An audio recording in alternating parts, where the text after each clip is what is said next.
ఆంధ్రప్రదేశ్ రాజకీయాల్లో deputy CM Pawan Kalyan తాను ఏరికోరి ఎంచుకున్న శాఖలకు సంబంధించి సమీక్షలు కొనసాగిస్తూనే మరోవైపు ఆయా శాఖల పనితీరుపై తనదైన ముద్రను వేస్తున్నారు. కూటమి తరఫున జనసేన పార్టీకి చెందిన ముగ్గురు మంత్రులు పవన్ కళ్యాణ్, నాదెండ్ల మనోహర్, కందుల దుర్గేష్ తమ శాఖలపై ప్రత్యేక శ్రద్ధ కనబరుస్తూ శాఖల గురించి పూర్తిగా తెలుసుకుంటున్నారు. గతంలో సీనియర్ మంత్రులుగా ఎంతో అనుభవం గణించిన వారిని మించి తమ సత్తా ఏమిటో జనసేన నేతలు చూపిస్తున్నారు.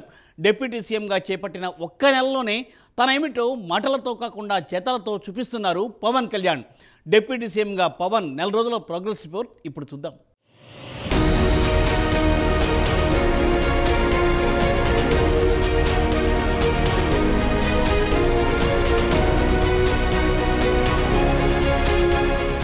ఆంధ్రప్రదేశ్లో జగన్ సర్కారును కూకటి వేళ్లతో పెకిలించేసి వేసింది టీడీపీ, జనసేన, బీజేపీ కూటమి.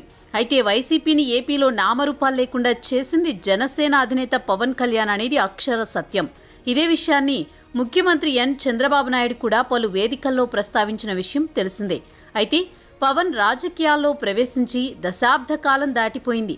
గతంలో 2 సార్లు పోటీ చేసి ఓడిపోయి అవమానాల పాలైన ఈసారి వ్యూహాత్మకంగా అన్ని పార్టీలను ఏకతాటిపైకి తెచ్చి బలమైన వైసీపీని కోలుకోలేని దెబ్బతీశారు పవన్ కళ్యాణ్.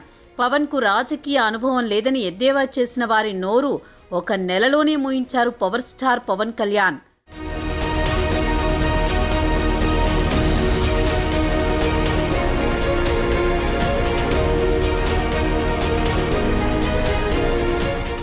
ఎన్నికల్లో గెలిచి అధికారంలోకి వచ్చిన వెంటనే డిప్యూటీ సీఎంగా బాధ్యతలు చేపట్టిన పవన్ గతంలో సీనియర్ మంత్రులు, పరిపాలనలో అనుభవం ఉన్నవారు, కొమ్ములు తిరిగిన వాళ్లు అని చెప్పుకునేవారు కూడా చేయలేని పనిని పవన్ కళ్యాణ్ కేవలం ఒక్క నెలలోనే చేసి చూపెడుతున్నారు.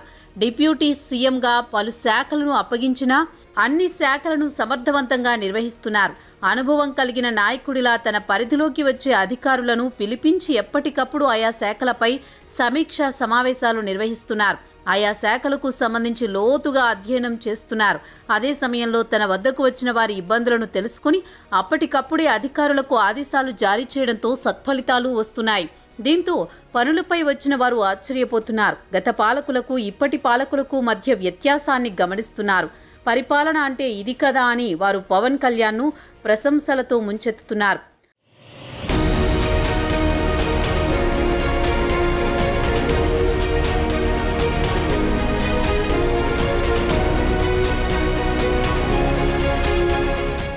ఆంధ్రప్రదేశ్ డిప్యూటీ సీఎంగా పవన్ కళ్యాణ్ తాను ఏరికోరి తీసుకున్న శాఖలకు సంబంధించి ఓవైపు సమీక్షలు నిర్వహిస్తూనే ఆయా శాఖల పనులను కూడా క్షుణ్ణంగా గమనిస్తున్నారు. దీంతో ఏపీ రాజకీయాల్లో డిప్యూటీ సీఎం పవన్ తనదైన ముద్ర వేస్తున్నారు. చంద్రబాబు గత పరిపాలన వేరు, ప్రస్తుత పరిపాలన వేరు.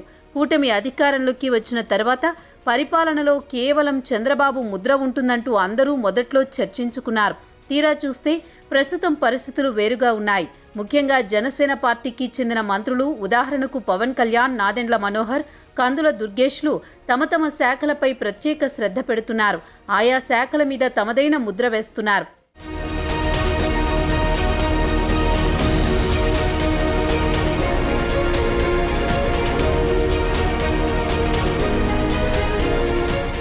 ఇక జనసేన పార్టీలో పవన్ వెంట నీడలా ఉన్న నాదెండ్ల మనోహర్ పౌర సరఫరాల మంత్రిగా బాధ్యతలు చేపట్టిన మరుసటి రోజే అధికారులను ఉరుకులు పరుగులు పెట్టించారు.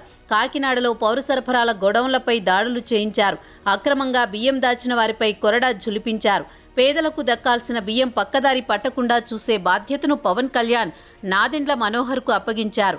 ఆ బాధ్యతను నాదెండ్ల చక్కబెడుతున్నారు.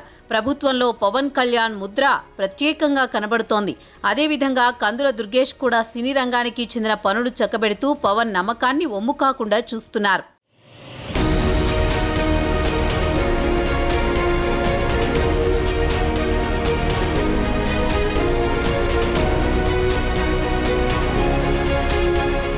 ఇక డిప్యూటీ సీఎంగా పవన్ కళ్యాణ్ పలు మంత్రిత్వ శాఖలు నిర్వహిస్తున్నారు. ఆయన పంచాయతీరాజ్, అటవీ శాఖ, సైన్స్ అండ్ టెక్నాలజీ లాంటి కీలక పోర్టుఫోలియోలు నిర్వహిస్తున్నారు. డిప్యూటీ సీఎంగా వివిధ శాఖల పనితీరు గురించి ఆరా తీస్తున్నారు. గతంలో జగన్ సర్కార్ చెత్తపై పన్ను వేస్తే చెత్త నుంచి సంపద, ఉపాధి సృష్టించే దిశగా రాష్ట్రాన్ని ముందుకు తీసుకువెళ్లే ప్రయత్నం చేస్తున్నారు డిప్యూటీ సీఎం. రాష్ట్ర వ్యాప్తంగా 3 లక్షల మందికి ఈ విభాగంలో ఉపాధి లభించే అవకాశం ఉందని అధికారులు పవన్ కళ్యాణ్కు వివరించారు.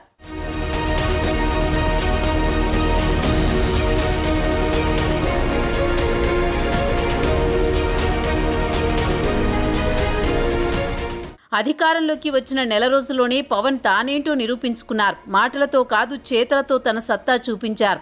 ఏపీలో పెరిగిపోతున్న ఎర్రచందనంపై ఫోకస్ పెట్టారు. ఎర్రచందనం స్మగ్లర్లపై ఉక్కుపాదం మోపుతామని హెచ్చరించారు. ఎర్రచందనంపై సినిమాలు కావాలంటే తీసుకోండి, కానీ ఎర్రచందనం స్మగ్లింగ్ను ఎట్టి పరిస్థితుల్లో సహించమని గట్టిగా హెచ్చరికలే చేశారు.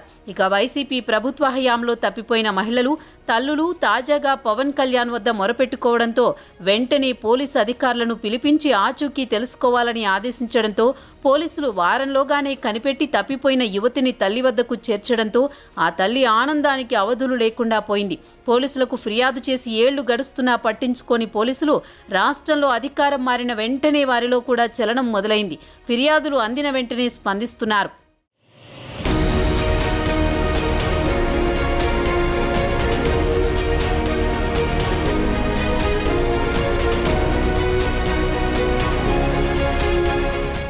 ఇప్పటి వరకు మొద్దునిద్రపోయిన ప్రభుత్వ అధికారులు డిప్యూటీ సీఎంగా పవన్ కళ్యాణ్ బాధ్యతలు తీసుకున్న వెంటనే అధికారులు కూడా మత్తు వదిలి కార్యరంగంలో దిగుతున్నారు.